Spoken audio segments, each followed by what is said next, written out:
بسم اللہ الرحمن الرحیم۔ اعوذ باللہ من الشیطان الرجیم۔ بسم اللہ الرحمن الرحیم۔ نحمدہ ونصلی علی رسولہ الکریم۔ عزیز ناظرین، السلام علیکم۔ تربیت اولاد کے سلسلے میں ہم نفسیاتی تربیت کی بات کر رہے تھے۔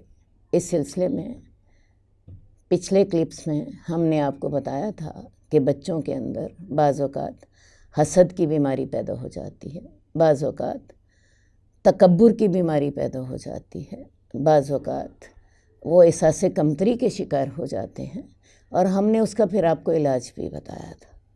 آج ہم جس غلط رویے کا ذکر کرنے لگے ہیں اس کا نام ہے غصہ کرنا۔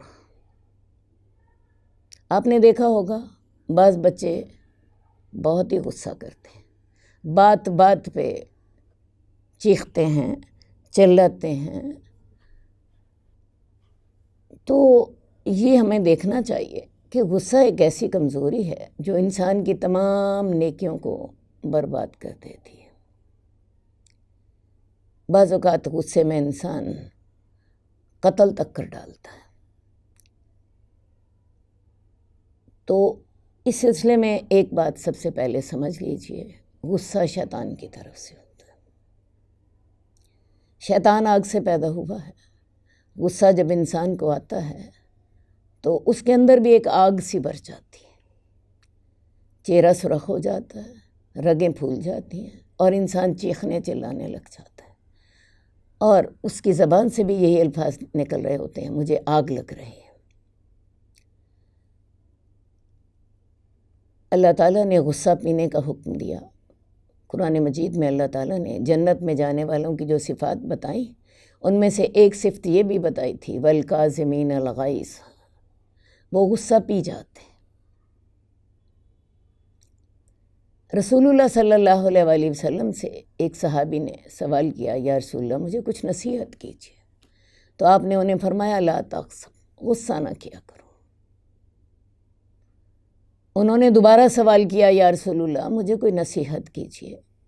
ان کی مراد یہ تھی کہ میں غصہ تو نہیں کروں گا، مجھے کوئی اور نصیحت کیجیے۔ آپ نے دوبارہ انہیں کہا لا تغضب، غصہ نہ کرو۔ پھر تیسری دفعہ انہوں نے پھر سوال کیا، یا رسول اللہ مجھے کوئی نصیحت کیجیے۔ رسول اللہ صلی اللہ علیہ وسلم نے تیسری دفعہ بھی انہیں کہا لا تغضب، غصہ نہ کرو، کیونکہ غصہ انسان کی ساری نیکیوں پر پانی پھیر دیتا ہے۔ اب خود سوچ لیجئے، ایک شخص آپ کے ساتھ بہت محبت کرتا ہے، آپ کے ساتھ بڑے احسان سلوک کرتا ہے، لیکن غصہ بہت کرتا ہے، بات بات پہ آپ کو گالیاں دیتا ہے، بات بات پہ آپ سے ناراض ہوتا ہے، تو آپ کو اس کے احسانات یاد نہیں رہیں گے، ہاں اس کا غصہ ضرور آپ کو یاد رہے گا۔ تو بچے کے اندر بعض اوقات یہ بیماری پیدا ہو جاتی ہے۔ آگے بڑھنے سے پہلے ایک میں آپ کو بخاری کی حدیث ضرور بتانا چاہوں گی، اس حدیث کو تو یاد ہی کر لیجئے، لا تغضب ولک الجنہ، غصہ نہ کرو اور تیرے لیے جنت۔ چھوٹی سی حدیث ہے، اس کو زبانی یاد کر لیجئے۔ بہرحال آئیے تربیت اولاد کی طرف چلتے ہیں۔ سب سے پہلے دیکھتے ہیں کہ غصے کی وجوہات کیا ہوتی ہیں۔ بہت دفعہ بچہ کوئی کچھ کرنا چاہ رہا ہوتا ہے اور اسے وہ ہو نہیں پاتا، یا کوئی اس کو روک رہا ہوتا ہے، راستے میں رکاوٹ آ رہی ہوتی ہے۔ بعض اوقات بچہ کوئی بات کرنا چاہتا ہے، دوسرے کو سمجھا نہیں پاتا، مخاطب اس کی بات سمجھتا نہیں ہے اور وہ جھنجھلا کے پھر غصہ کرتا ہے۔ بعض اوقات بچہ بھوکا ہوتا ہے، پیاسا ہوتا ہے، وہ بجائے اس کے کہ وہ یہ بتائے کہ مجھے بھوک لگی ہے یا پیاس لگی ہے، وہ غصہ کرنا شروع کر دیتا ہے۔ بعض اوقات بچہ بیمار ہوتا ہے اور اس بیماری نے اس کو چڑچڑا بنا دیا ہوتا ہے، وہ اس لیے غصہ کر رہا ہوتا ہے۔ بعض اوقات مہمان گھر میں آئے ہوتے ہیں اور ماں بچے کو پوری توجہ نہیں دے پا رہی ہوتی، تو وہ اس وجہ سے غصہ کر رہا ہوتا ہے کہ اسے اگنور کیا جا رہا ہوتا ہے۔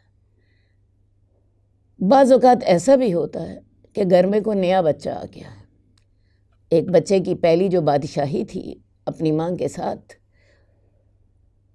وہ اب ختم ہو گئی، اب بچہ سمجھتا ہے شاید میری اہمیت کم ہو گئی اور میری ماں کی گود جو ہے وہ میرے سے چھن گئی، تو لہٰذا بچہ بعض اوقات نئے بچے کی آمد کی وجہ سے غصہ کرنے لگ جاتا ہے۔ تو یہ میں نے آپ کو کئی وجوہات بتا دیں جس کی وجہ سے بچہ غصہ کرتا ہے۔ غصے کی وجوہات کو سمجھیے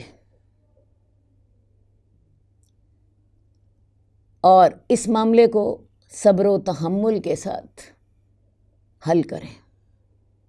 بچے کی کوئی بات سمجھ نہیں آ رہی، بچہ کچھ کرنا چاہ رہا ہے وہ کر نہیں پا رہا، آپ صبر و تحمل کے ساتھ بچے کی بات سنیں، اس کا غصہ ختم ہو جائے گا۔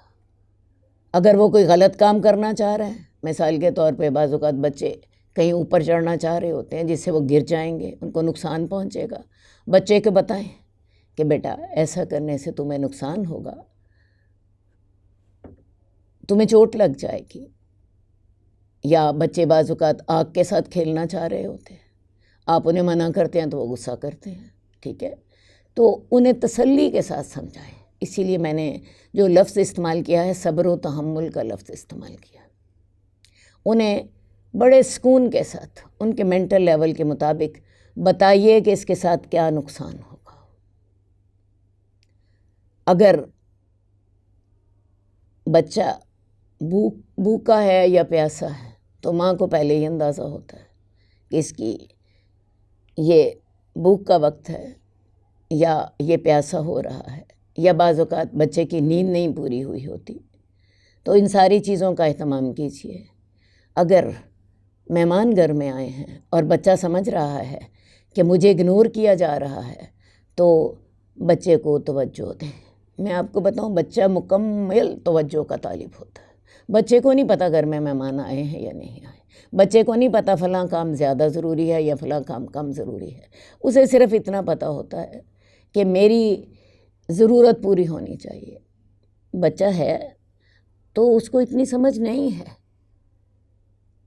تو لہٰذا مہمان بھی آ جائیں تو بچے کو پوری توجہ دیجیے، اس کی بات سنیں، مہمان کے سامنے اس کو بالکل اگنور نہ کریں۔